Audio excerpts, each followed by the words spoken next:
Oke, kita teruskan materi masih bagian dari sistem sirkulasi. Sekarang kita akan membahas tentang organ peredaran darah. Organ peredaran darah yang pertama adalah jantung. Fungsi utamanya memompa darah ke seluruh tubuh. Jadi ini adalah gambar dari jantung terletak di rongga dada. Ya. Organ jantung itu terdiri dari 4 tuang. Ya, yaitu jadi kalau misalnya ini adalah jantung, kita bagi menjadi 4 tuang, terdiri dari atrium kanan, ini atrium kanan, kemudian atrium kiri,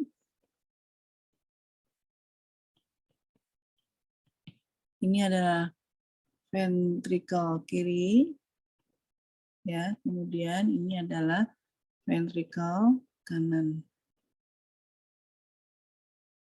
Kemudian kalau lihat dari lapisannya, lapisan jantung terluar itu disebut dengan perikardium, kemudian di dalamnya ada jaringan otot yang disebut dengan miokardium, dan ada lapisan yang melapisi rongga-rongga atau ruang jantung yang disebut dengan endokardium. Kemudian, ya, karena fungsi jantung adalah memompa darah, yang mencegah supaya darah tidak balik kembali ke ruangan semula setelah dipompa, maka ditemukan adanya katup jantung. Ya, ada beragam jenis katup jantung. Yang pertama adalah tricuspidalis, itu di antara atrium kanan dan ventrikel kanan sini. Kemudian katup bicuspidalis ditemukan di antara atrium kiri dan ventrikel kiri.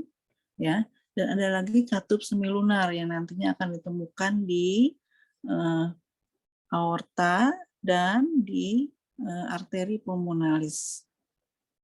Jadi itu adalah ruang jantung, kemudian lapisan penutup dinding jantung dan katup jantung. Ya, nah ini adalah gambar yang lebih jelas dari jantung, di mana tadi sudah disebutkan bahwa lapisan terluar adalah perikardium, kemudian di bagian ototnya dinamakan miokardium, dan rongga-rongga jantung atau ruang-ruang jantung itu dilapisi oleh endokardium. Ini tampak jantung dari arah depan, tadi 4 ruang ya, jadi ada 4 ruang. Ini adalah atrium kanan, ventrikel kanan, ini adalah atrium kiri dan ventrikel kiri. Di sini sudah terlihat ada beberapa jenis pembuluh darah, ya. Jadi kita nanti akan mengingat bahwa semua pembuluh darah yang masuk ke jantung itu disebut dengan vena. Ini adalah yang masuk ke atrium kanan, vena. Kemudian semua pembuluh darah yang meninggalkan jantung itu disebut dengan arteri. Berarti ini adalah arteri, ya. Arteri pulmonalis menuju paru-paru, arteri pulmonalis kanan berarti menuju paru-paru kanan, dan aorta, yaitu arteri yang menuju ke seluruh tubuh nantinya. Sedangkan vena, ada vena pulmonalis berarti vena berasal dari paru-paru ke jantung. Ini adalah vena pulmonalis kiri. Ini pulmonalis kiri, ini adalah vena pulmonalis kanan. Nanti kita lihat secara lebih detail ya. Nah ini adalah jenis gambar dari kantung yang tadi ya. Maksudnya katup jantung. Jadi ini adalah katup tricuspidalis ya, yaitu katup yang ditemukan di antara atrium kanan dan ventrikel kanan. Ini adalah katup tricuspidalis ditemukan di antara atrium kiri dan ventrikel kiri. Kemudian katup semilunar aorta ini nanti ditemukan di pembuluh aorta, dan semilunar pulmonalis ini ditemukan di arteri yang menuju paru-paru. Di sini nanti ada katupnya. Oke. Nah, pembuluh darah ya yang menuju jantung itu dikenal dengan istilah arteri. Jadi, pembuluh darah yang membawa darah keluar dari jantung itu pertama adalah aorta, dan yang kedua adalah arteri pulmonalis, arteri yang menuju ke paru-paru. Ini ada arteri pulmonalis, jadi atrium menuju ke paru-paru kiri dan paru-paru kanan. Sedangkan pembuluh darah yang menuju jantung disebut pembuluh vena. Ada vena cava inferior, ini artinya vena yang membawa darah dari bagian bawah, ini vena cava inferior, nanti masuk ke atrium kanan. Kemudian ada vena cava superior, ini vena yang membawa darah dari bagian atas jantung, masuk ke atrium kanan. Satu lagi pembuluh vena, yaitu vena pulmonalis, jadi vena yang berasal dari paru-paru. Ini. Ya, dari paru-paru kiri dan paru-paru kanan masuk ke atrium kiri. Sekali lagi ya, kalau misalnya diringkas, jantung terdiri dari berapa tadi? 4 ruang. Ya, ini adalah atrium kiri, ini berarti atrium kanan. Ini di bawah adalah ventricle kiri. Ini adalah ventricle kanan. Ditemukan katup antara atrium kanan dan ventricle kanan, yaitu katup tricuspidalis, ya, karena 3 lembar. Ditemukan katup antara atrium kiri dan ventricle kiri, ada 2 lembar sehingga disebut tricuspidalis.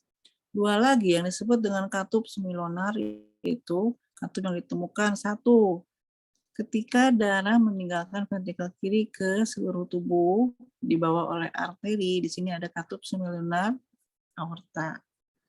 Ketika darah meninggalkan ventricle kanan menuju paru-paru kiri dan kanan, di sini juga ditemukan katup katelip yang disebut dengan semilunar arteri pulmonalis. Jadi ada 4 katup ya pada jantung.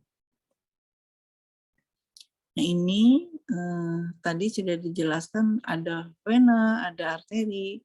Nah kalau kita ulang ya, mulai dari vena itu membawa darah masuk ke jantung. Vena yang berasal dari atau vena yang membawa darah dari bagian bawah jantung, misalnya dari perut atau tulang-tulang kaki, bagian kaki dan yang ada di bawah jantung. Ini disebut dengan apa? Disebut dengan vena cava apa? Vena cava inferior. Ya. Sedangkan pembuluh darah vena yang membawa darah dari bagian atas jantung, misalnya kepala dan lengan, ini disebut dengan, dari sini berarti ya, ini disebut dengan vena cava superior.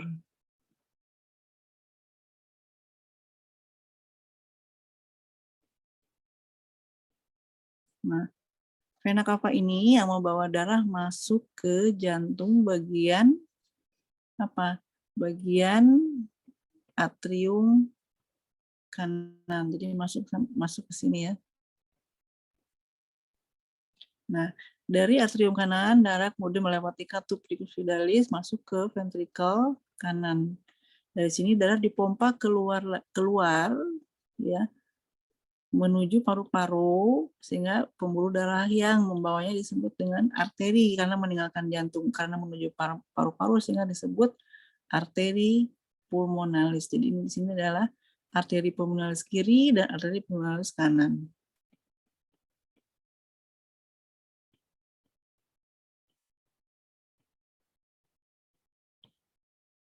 Kemudian di paru-paru nanti terjadi pertukaran ya, pertukaran gas respirasi, CO2-nya masuk ke paru-paru, nanti dibuang ke atmosfer, gantinya O2 dari atmosfer masuk ke paru-paru, kemudian dikembalikan ke darah yang masuk ke jantung lewat pembuluh vena. Jadi ini adalah apa? Ini adalah vena pulmonalis. Jadi CO2-nya nanti dikeluarkan, O2-nya masuk, O2-nya dibawa oleh vena kembali ke jantung. Berarti yang 5 ini adalah vena pulmonalis kiri dan vena pulmonalis kanan.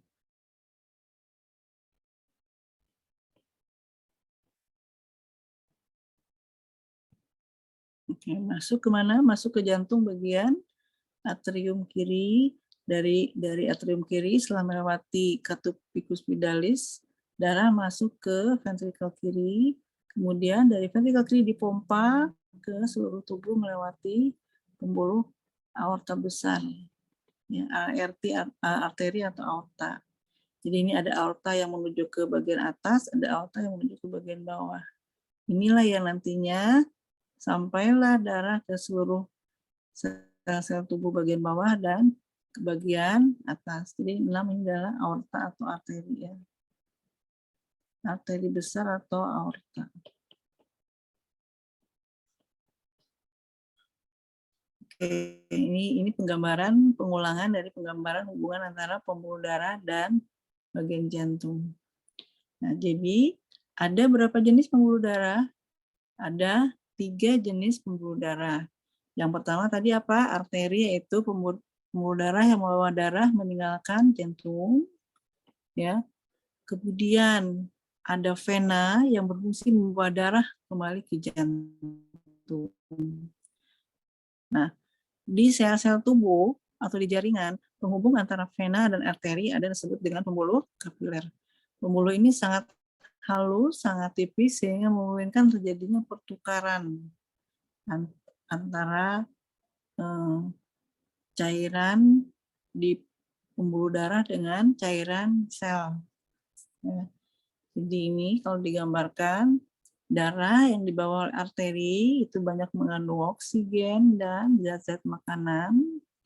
Kemudian di pembuluh kapiler terjadi pertukaran, oksigen dan zat-zat makanannya diambil, sedangkan hasil sisa metabolisme bentuk CO2-nya nanti dikeluarkan, dibawa ke pembuluh vena, akhirnya dibawa kembali ke jantung. Ya. Tadi vena itu ada berbagai jenis, ya. Vena cava superior yang berasal di bagian tubuh atas, maksudnya atas jantung. Vena cava inferior berasal di tubuh bagian bawah. Kemudian ada juga vena pulmonalis, vena yang berasal dari paru-paru, ya. Nah, gambar ini menggambarkan apa? Bagaimana pembuluh kapiler yang sangat tipis dan halus sebagai penghubung antara arteri dan vena. Jadi darah dari arteri, ya, kemudian di kapiler jadi pertukaran gas atau nutrisi, baru diedarkan kembali sisanya ke vena. Nah, ini mungkin menggambarkan lebih jelas, ya. Jadi dari arteri ke pembuluh kapiler, kemudian di sini terjadi pertukaran oksigen dan nutrisi yang dibawa oleh arterinya diambil oleh sel-sel atau jaringan, misalnya di sini O2 dan nutrisi. Kemudian di sini terjadi metabolisme, O2 dan nutrisinya. O2 misalnya dan nutrisinya dipakai untuk metabolisme, ini menghasilkan energi dan sisa sampingan yang harus dibuang. Yang jadi O2 nutrisinya diambil, yang dikeluarkan adalah apa? CO2 dan H2O. Ini yang dibawa oleh pembuluh vena, lalu kembali kemana? Ke jantung.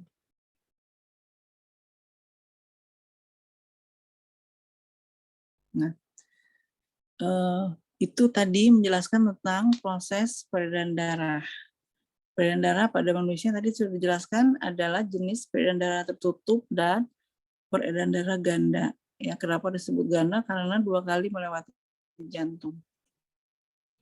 Nah, ini menggambarkan bagaimana dari pembuluh kapiler ke pembuluh kapiler itu ditemukan di mana? Di sel atau jaringan. Ya.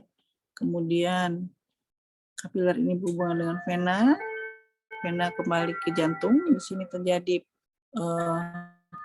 pemompaan ke paru-paru dulu supaya darah mengandung oksigen karena CO2-nya ditukar oleh oksigen, dan kembali lagi ke jantung, kemudian oksigen yang diedarkan melalui arteri sampailah ke sel atau jaringan. Jadi bagaimana mekanisme peredaran darah pada manusia itu disebut peredaran ganda karena 2 kali masuk ke jantung. Yang pertama adalah sistem peredaran pulmonalis atau kecil. Jadi kenapa disebut peredaran kecil? Karena jaraknya pendek, itu dari jantung, paru-paru, kembali ke jantung. Ya, jadi Dari mana asalnya? Dari ventrikel kanan ke arteri pulmonalis, kemudian ke paru-paru. Di paru-paru terjadi pertukaran, darahnya melepas CO2 tapi mengambil O2. Nah, darah yang kayak O2 ini kemudian dibawa oleh vena pulmonalis masuk ke jantung lewat arterium kiri, kemudian masuk ke ventrikel kiri. Nah, dari sini baru dipompa ke seluruh tubuh. Itu peredaran darah besar, jadi ke sini.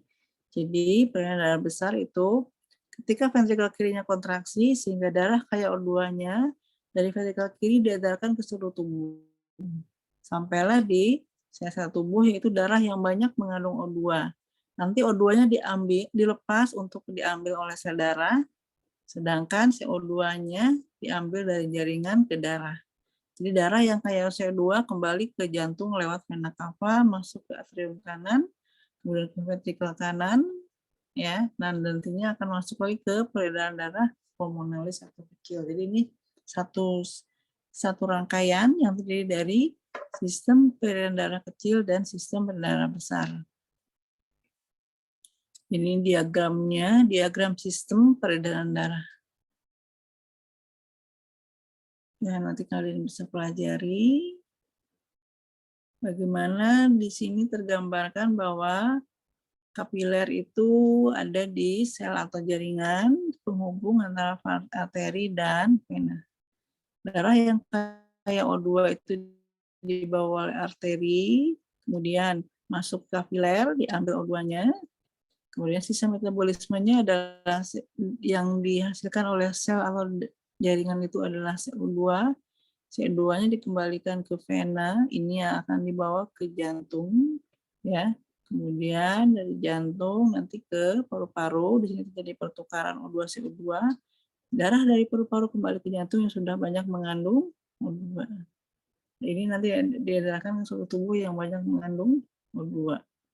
Ya, jadi di sini O2 berarti sampai ke seluruh tubuh. Dari seluruh tubuh kembali lagi ke jantung. Nah, dalam sistem respirasi dikenal ada istilah tekanan darah, ya. Jadi kondisi ketika otot jantung berkontraksi untuk memompa darah itu disebut dengan sistol. Ya. Ada sistol atrium, ada sistol ventrikel. Sedangkan ketika otot jantung berelaksasi itu istilahnya adalah diastol. Ya, diastol atrium dan diastol ventrikel. Jadi kalau dihitung ya, nanti kita akan mengenal istilah tekanan darah normal itu adalah ketika sistolnya sekitar 120 mm Hg dan diastolnya 80 mm Hg. Ini biasanya dianggap kondisi yang normal untuk tekanan darah. Ini yang di atas menandakan sistol, yaitu darah, ketika jantung ketika kontraksi, sedangkan di bagian bawah ini menunjukkan diastol. Diastol itu adalah ketika otot jantung relaksasi. Ya.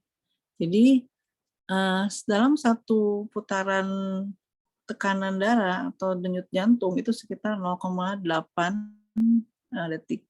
Jadi 0,4 detik pertama itu ketika darah masuk ke jantung. Sehingga darah masuk ke jantung itu ketika jantungnya relaksasi atau atriumnya relaksasi. Setelah dari atrium, kemudian darah masuk ke ventrikel. Ini sekitar 0,1 ya, detik.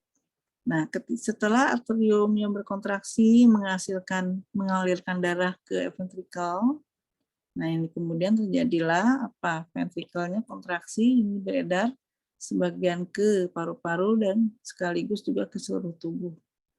Ya, itu menunjukkan denyut jantung.